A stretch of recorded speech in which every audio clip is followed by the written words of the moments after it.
Olá, galera do 7º ano! Tudo bem com vocês? Espero que sim! Sou a Adriana Pires e estamos aqui para a nossa terceira videoaula de português. Vamos começar falando sobre sintaxe. Você já ouviu falar? Mas sabe o que é? Sintaxe é o estudo das relações que as palavras estabelecem entre si nas orações e das relações que se estabelecem entre as orações no período. Ih, prof, deu nó! Pois vamos aprender cada conceito. Vejam, oração é um enunciado que se estrutura em torno de um verbo e que nem sempre tem sentido completo. Exemplo, quero que você aprenda.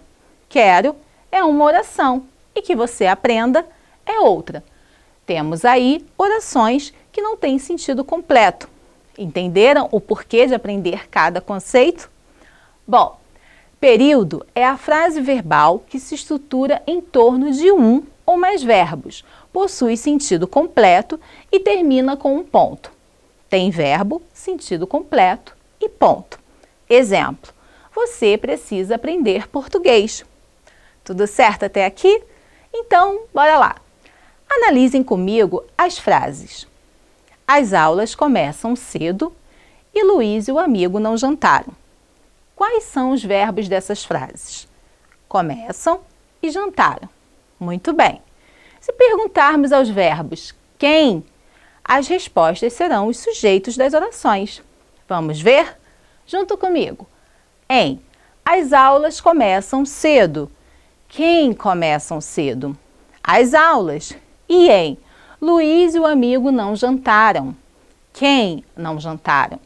Luiz e o amigo. Viram como é fácil? Mas então, o que é o sujeito de uma oração? É o termo que manda na oração.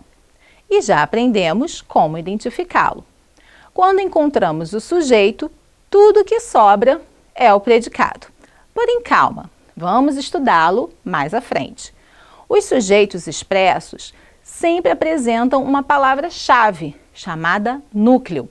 Nos exemplos que vimos, aulas, Luiz e amigo são núcleos do sujeito, porque são as palavras mais importantes que existem no sujeito.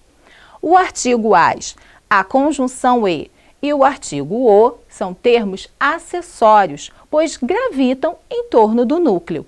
Mas esses termos vocês verão no decorrer do ensino fundamental, pois nos estudos de hoje estamos falando dos termos essenciais da oração. Contudo, não podemos deixar nada passar. Podemos concluir que sujeito é, pois, o ser ao qual se atribui a ideia contida no predicado.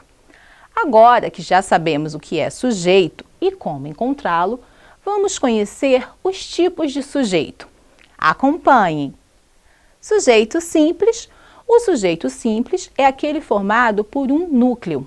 Exemplo de sujeito simples. Ela dançou toda a noite.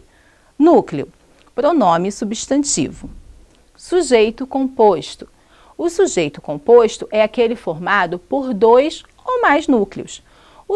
O núcleo do sujeito é representado por algum pronome substantivo, palavra substantivada ou substantivo. Exemplo de sujeito composto. O menino e a menina são seres inseparáveis. Núcleo substantivo mais substantivo. Sujeito indeterminado.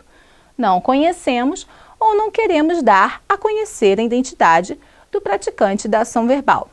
Exemplo de sujeito indeterminado. Fizeram o lanche juntos hoje.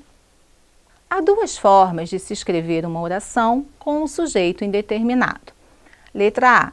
Colocando-se o verbo na terceira pessoa do plural, como foi feito no exemplo visto. Fizeram o lanche juntos hoje. Fizeram quem? Não temos como saber. Letra B. Usando-se o pronome se junto de qualquer tipo de verbo, conjugado na terceira pessoa do singular, exceto o verbo transitivo direto. Precisa-se de empregada doméstica. Precisa é transitivo indireto. E trabalha-se demais aqui. Trabalha é intransitivo. Tudo aprendido? Certo. Sujeito oculto. O sujeito oculto ou desinencial não aparece de forma explícita na oração, mas ele pode ser identificado ao analisar o verbo, pois ele mostra quem é o sujeito da oração. Exemplo de sujeito oculto. Fomos para o ponto de ônibus.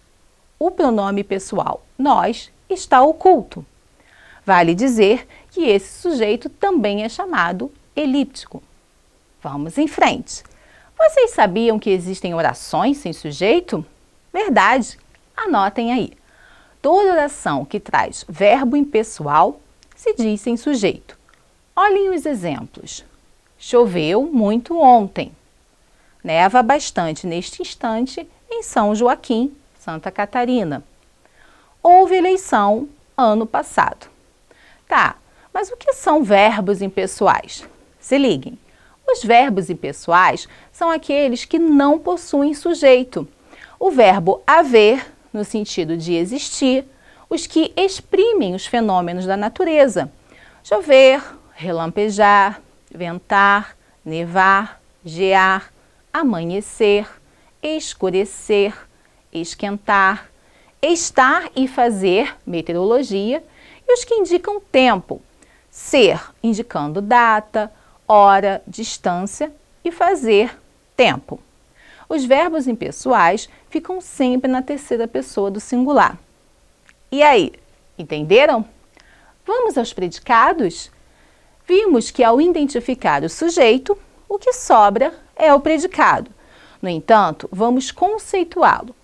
O predicado é aquilo que é designado para o sujeito, sendo essencial a presença de um verbo ou locução verbal. Vamos estudar os tipos de predicados. Os predicados podem ser verbal, quando o verbo indica ação. Exemplo, terminei mais cedo. Nominal, quando o verbo indica estado. Exemplo, o patrão foi atencioso. Verbo nominal, quando o verbo indica ação e estado. Exemplo, cheguei atrasada. O mesmo que dizer cheguei e estava atrasada. Podemos ver que o predicado das orações variam conforme o tipo de predicado. Quando o predicado é verbal, o seu núcleo é um verbo que indica ação. No exemplo, terminei mais cedo, terminei é o núcleo. Lembram? A palavra mais importante. Quando o predicado é nominal, o seu núcleo é um substantivo ou um adjetivo. No exemplo, o patrão foi atencioso, atencioso é um núcleo e é um adjetivo. Quando o predicado é verbo nominal, há dois núcleos, um verbo e um nome. No exemplo, cheguei e estava atrasada. Temos cheguei, um verbo como núcleo, e atrasada, um adjetivo como núcleo. Bem fácil, né? Agora vamos estudar os complementos verbais. Mas você sabe o que é um complemento verbal? Todo termo que, na oração, completa o sentido de um verbo transitivo se diz complemento verbal. Ficou melhor para entender, não? Vamos estudar o objeto direto e o objeto indireto. O que é um objeto direto? Objeto direto é o complemento que se liga ao verbo transitivo sem auxílio de preposição. Leio livros, compro livros, vendo livros. E o objeto indireto? O objeto indireto é o complemento que se liga ao verbo transitivo através de preposição obrigatória. Acredito em você. Vou à escola. Preciso de água. É bom aprender também que em uma oração podemos ter um objeto direto e um objeto indireto. Conheçam alguns exemplos. 1. João informou o incidente ao cliente. O incidente é objeto direto. Ao cliente é objeto indireto. 2. Ana emprestou o livro ao colega. O livro é objeto direto. Ao colega é objeto indireto. O turista pagou as frutas ao vendedor. As frutas é objeto direto. Ao vendedor é objeto indireto. Número 4. Maria terminou os deveres para a filha. Os deveres é objeto direto. Para a filha é objeto indireto. Número 5.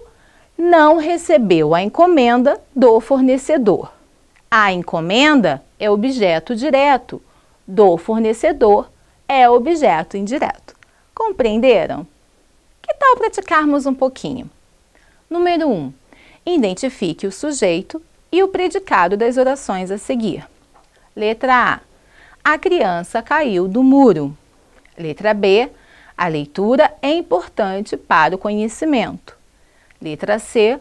Campo Grande é a capital de Mato Grosso do Sul. Letra D. O Brasil possui o 6º PIB mundial. Letra E. Goiás é o estado mais populoso do Centro-Oeste. Número 2. Leia o poema e responda as questões. Pétalas, violetas derramam luz roxa no parapeito branco da janela.